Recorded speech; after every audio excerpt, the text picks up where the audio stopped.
প্রিয় দেশবাসী, শিশু, কিশোর কিশোরী, তরুণ তরুণী, ছাত্রছাত্রী, নারী পুরুষ, নবীন প্রবীণ, আপনাদের সকলের প্রতি আমার আন্তরিক সালাম ও শ্রদ্ধা। আসসালামু আলাইকুম। মহান বিজয় দিবস উপলক্ষে দেশে ও বিশ্বজুড়ে বসবাসরত সকল বাংলাদেশিকে জানাই বিজয়ের উষ্ণ শুভেচ্ছা। আজ বাংলাদেশের ইতিহাসের এক অবিস্মরণীয় গৌরবময় দিন। 1971 সালে 9 মাসের রক্তক্ষয়ী মুক্তিযুদ্ধ শেষে এই দিনে আমরা পাই কাঙ্ক্ষিত বিজয়ের স্বাদ। অনেক ত্যাগ তিতিক্ষা আর লাখো শহীদের রক্তের বিনিময়ে পাই একটি স্বাধীন দেশ ও লাল সবুজের পতাকা। গভীর শ্রদ্ধার সঙ্গে স্মরণ করছি মহান মুক্তিযুদ্ধ সহ স্বাধীনতার জন্য যুগ যুগ ধরে লড়াই সংগ্রামে যারা আত্মত্যাগ করেছেন সেই সব বীর যোদ্ধা ও শহীদদের। তাদের এই অবদান আমাদের অন্যায় অত্যাচারের বিরুদ্ধে রুখে দাঁড়ানোর প্রেরণা ও সাহস যোগায়। সকল সংকট সংগ্রামে দেখায় মুক্তির পথ। মুক্তিযুদ্ধে বিজয়ের মধ্য দিয়ে স্বাধীনতার যে নতুন সূর্য উদিত হয়েছিল, বিগত বছরগুলোতে তা স্বৈরাচার ও ফ্যাসিবাদে ম্লান হয়েছে। জুলাই গণ অভ্যুত্থানের মধ্য দিয়ে আমরা আবারও একটি বৈষম্যহীন, দুর্নীতিমুক্ত, স্বাধীন ও সার্বভৌম গণতান্ত্রিক রাষ্ট্র ব্যবস্থা প্রতিষ্ঠার সুযোগ পেয়েছি।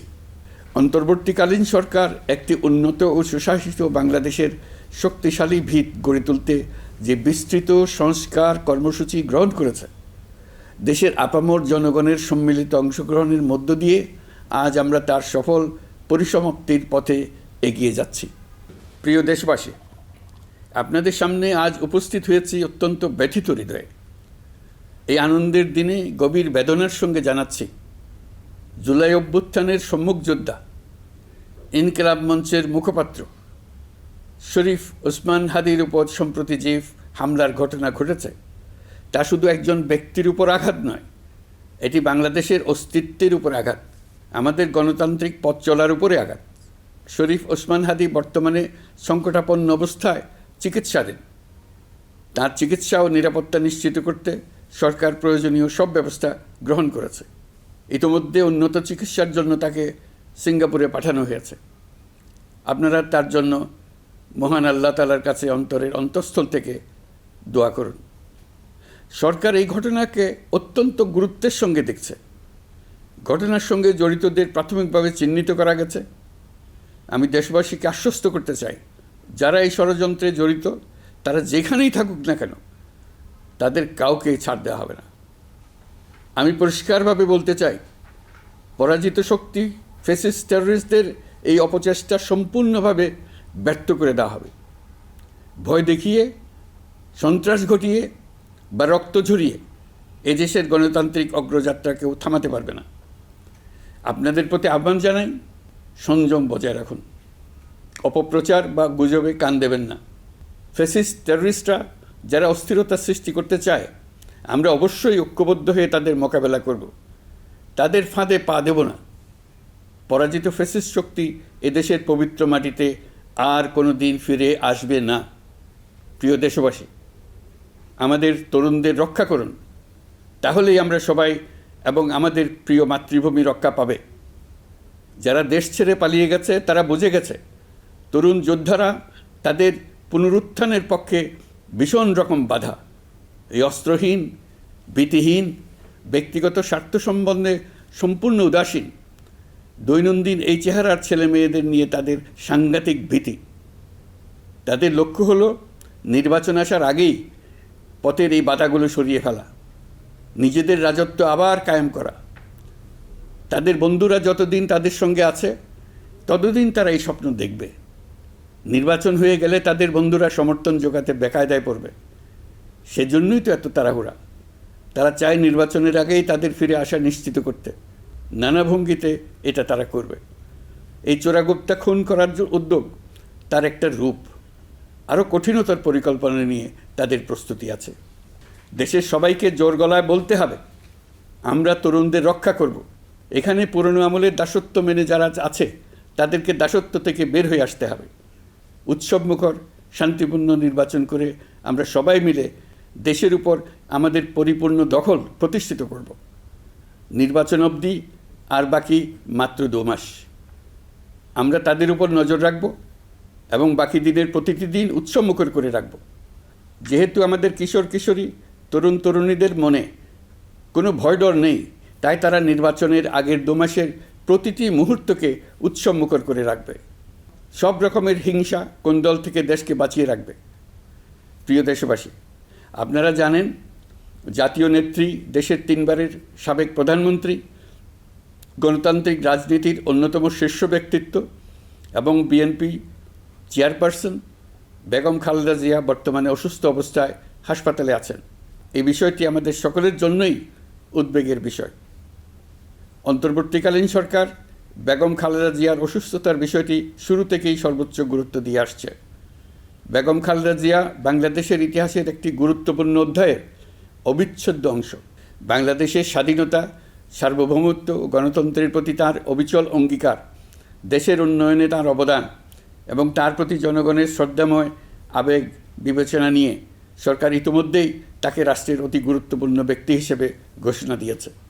সরকারের পক্ষ থেকে তাঁর চিকিৎসা নিশ্চিত করতে পরিবারের ইচ্ছাকে সম্মান দেখিয়ে প্রয়োজনীয় সব ধরনের সহযোগিতা দেওয়া হচ্ছে।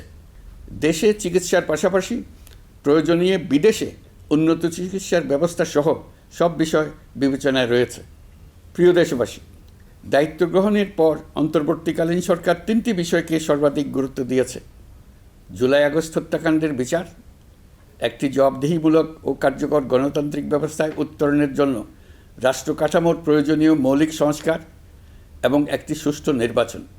জুলাই গণঅভ্যুত্থানকালে তৎকালীন ফ্যাসিস্ট সরকারের নির্দেশে সংগঠিত হত্যাকাণ্ডের বিচার কাজ যথাযথ আইনি প্রক্রিয়ায় এগিয়ে চলছে।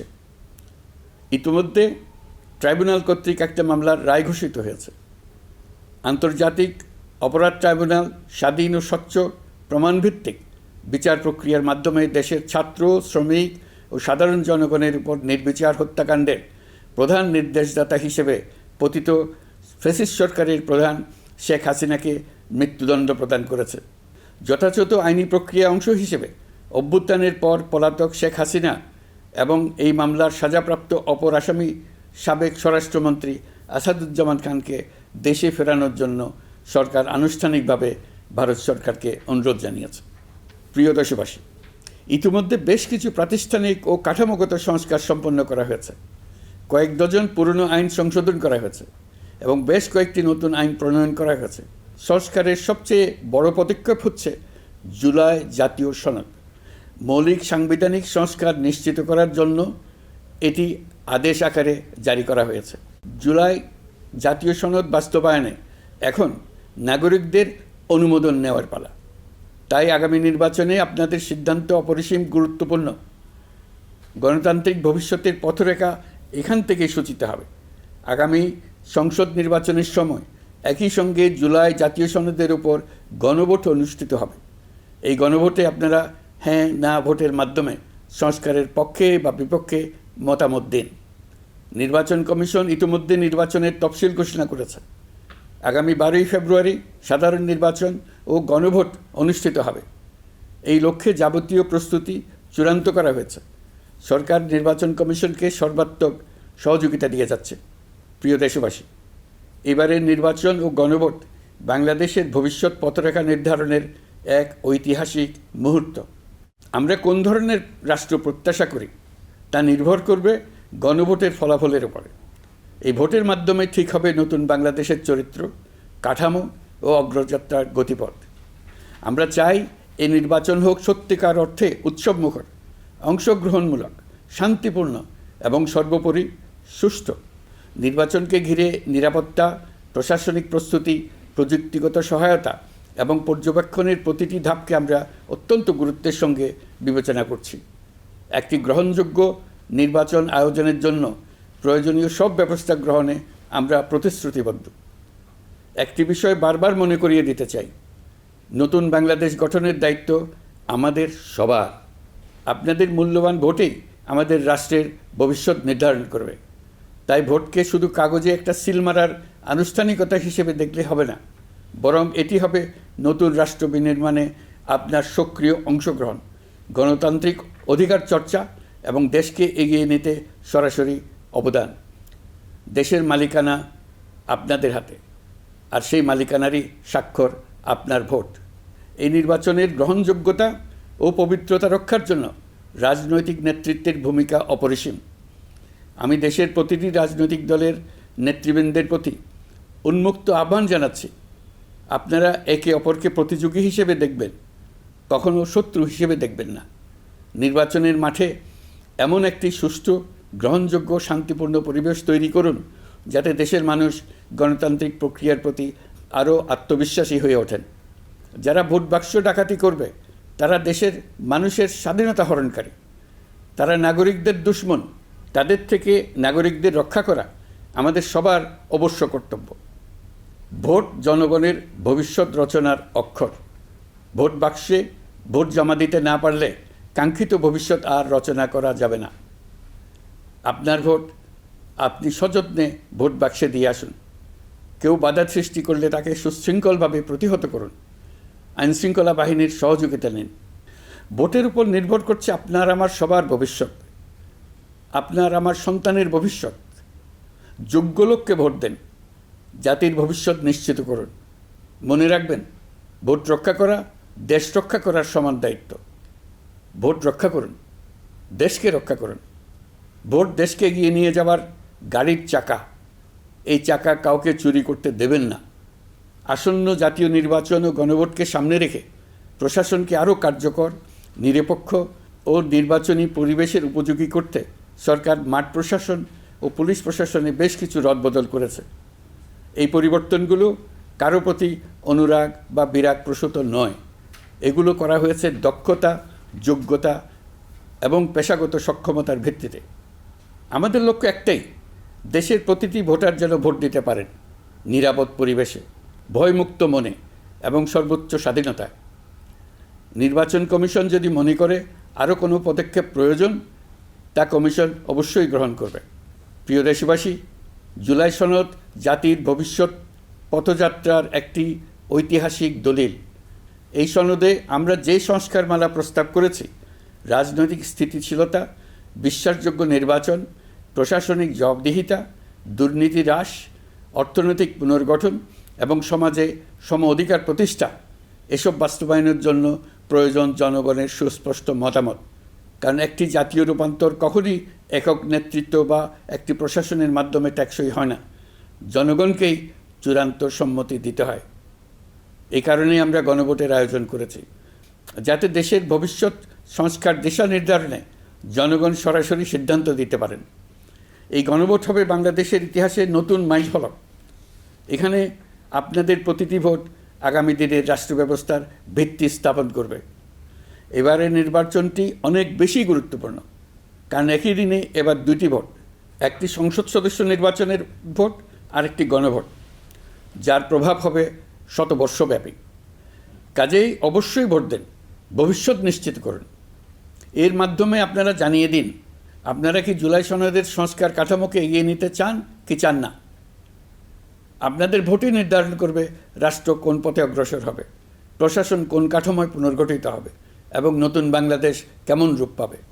প্রিয় দেশবাসী, আপনারা জানেন জুলাই অভ্যুত্থানের সময় আমাদের প্রবাসী ভাই বোনেরা কী তৎপরতার সঙ্গে এগিয়ে এসেছিলেন। ফেসিবাদের মসনদ গুড়িয়ে দিতে তারা অভূতপূর্ব ভূমিকা রেখেছেন। প্রবাসীদের এই ভূমিকা শুধু জুলাইয়েই নয়, আমরা দেখেছি 1971 সালের মহান স্বাধীনতা সংগ্রামের সময়ও। কিন্তু পরিতাপের বিষয় হচ্ছে, আমাদের এই প্রবাসী ভাই বোনেরা কখনোই ভোটাধিকার পাননি। অন্তর্বর্তীকালীন সরকারের সক্রিয় উদ্যোগের ফলে প্রথমবারের মতো লাখো লাখো প্রবাসী এবার পোস্টাল ব্যালটের মাধ্যমে ভোট দিতে যাচ্ছেন। এর ফলে প্রবাসীরা অত্যন্ত আনন্দিত, আমরাও আনন্দিত। একই সঙ্গে অনেক প্রবাসী নানা জটিলতায় উদ্যোগে সামিল হতে না পেরে ব্যথিত। আপনাদের আবেগের প্রতি আমরা শ্রদ্ধা রেখে বলছি, এবারের যে ধারা শুরু হলো তা ভবিষ্যতে থামবে না। আগামীতে আপনারা সবাই এই প্রক্রিয়ায় সামিল হতে পারবেন। প্রিয় দেশবাসী, আজ আমি আপনাদের সামনে আমাদের রাষ্ট্রের ন্যায় বিচার, আইন শৃঙ্খলা ও মানবাধিকার পরিস্থিতির বিষয়ে কিছু গুরুত্বপূর্ণ অগ্রগতি তুলে ধরতে চাই। একটি আধুনিক ন্যায়ভিত্তিক ও জবাবদিহিমূলক রাষ্ট্র প্রতিষ্ঠার জন্য বিচার বিভাগকে স্বাধীন করা অত্যাবশ্যক। বহুদিন ধরে বিচার বিভাগ প্রশাসনের বিভিন্ন কাঠামোগত সীমাবদ্ধতার কারণে তার পূর্ণ সম্ভাবনা অনুযায়ী কাজ করতে পারেনি। এটি জনগণের ন্যায় বিচার পাওয়ার অধিকারের বাধা সৃষ্টি করেছে আর রাষ্ট্রের উপর মানুষের আস্থাকেও দুর্বল করেছে। অন্তর্বর্তীকালীন সরকারের অন্যতম বড় পদক্ষেপ বিচার বিভাগের প্রশাসনিক স্বাধীনতা নিশ্চিত করা। আনন্দের সঙ্গে আপনাদের জানাতে চাই, ইতিমধ্যে বিচার বিভাগকে স্বতন্ত্র প্রশাসনিক কাঠামো দিয়ে পৃথক সচিবালয় গঠন করা হয়েছে। এই পদক্ষেপ বাংলাদেশের বিচার ব্যবস্থার সংস্কারের ইতিহাসে একটি যুগান্তকারী মাইলফলক। এখন থেকে আর রাজনৈতিক কোনো চাপ বা প্রভাবের মাধ্যমে বিচারিক স্বাধীনতা যাতে ব্যাহত না হয় সে নিশ্চয়তা আরও জোরদার হবে। প্রিয় দেশবাসী, আমাদের দেশের পুলিশ প্রশাসন দীর্ঘদিন ধরে নানা সমস্যার মুখোমুখি। ফ্যাসিস্ট আমলের দুর্নীতি, ক্ষমতার অপব্যবহার ও স্বার্থান্বেষী নিয়োগের কারণে সাধারণ মানুষ পুলিশের প্রতি আস্থা হারিয়েছে। আমরা চাই এই আস্থা পুনঃপ্রতিষ্ঠিত হোক। সেই লক্ষ্যে গৃহীত হয়েছে পুলিশ কমিশন অধ্যাদেশ 2025। ফ্যাসিবাদী শাসন আমলে আমাদের মানবাধিকারহীন এক ভয়াবহ রাষ্ট্রে বসবাস করতে বাধ্য করা হয়েছিল। অথচ সেই ফ্যাসিস্ট সরকারেও জাতীয় মানবাধিকার কমিশন নামে একটি সংস্থার অস্তিত্ব ছিল। মূলত আজ্ঞাবহ লোকদের দ্বারা এই ধরনের প্রতিষ্ঠানগুলো পরিচালিত হতো নিজেদের অপকর্মের বৈধতা নিশ্চিত করার স্বার্থে। এই অসাধু ব্যবস্থার পরিসমাপ্তি ঘটানোর উদ্দেশ্যে অন্তর্বর্তীকালীন সরকার জাতীয় মানবাধিকার কমিশন অধ্যাদেশ 2025 জারি করেছে। প্রিয় দেশবাসী, আমরা আজ এক নতুন ইতিহাসের দোরগোড়ায় দাঁড়িয়ে আছি। এই দেশ আমাদের, এই রাষ্ট্র আমাদের, এর ভবিষ্যৎও আমাদের হাতেই। এখন আমাদের ঐক্যবদ্ধ হয়ে সামনে এগিয়ে যাওয়ার পালা। আমরা এবারের বিজয় দিবসকে জাতীয় জীবনে নতুনভাবে ঐক্যবদ্ধ হওয়ার সুবর্ণ সুযোগ হিসেবে নিতে চাই। মহান মুক্তিযুদ্ধ ও জুলাই গণ অভ্যুত্থানের ঐতিহাসিক অনুপ্রেরণা ধারণ করে জনগণের ক্ষমতায়নের লক্ষ্যে এগিয়ে যাওয়া এবং গণতান্ত্রিক উত্তরণের পথে যেই নবযাত্রা সূচিত হয়েছে তা এগিয়ে নেওয়াই আমাদের সম্মিলিত দায়িত্ব। আসুন শতবর্ষের সংগ্রাম ও বহু কষ্টে অর্জিত স্বাধীনতাকে পূর্ণতা দিতে নতুন প্রজন্মের জন্য একটা নিরাপদ, সুখী ও সুন্দর বাংলাদেশ গড়ে তোলে। ধর্ম, বর্ণ, গোষ্ঠী এবং লিঙ্গ পরিচয় নির্বিশেষে সবাই ঐক্যবদ্ধভাবে হাতে হাত রেখে এগিয়ে যাই শান্তি, সমৃদ্ধি ও গণতন্ত্রের পথে। আসুন ন্যায় বিচার, গণতন্ত্র, মানবিকতা ও উন্নয়নের পথে একসঙ্গে এগিয়ে যাই। সবাইকে আবারও মহান বিজয় দিবসের আন্তরিক শুভেচ্ছা জানাচ্ছি।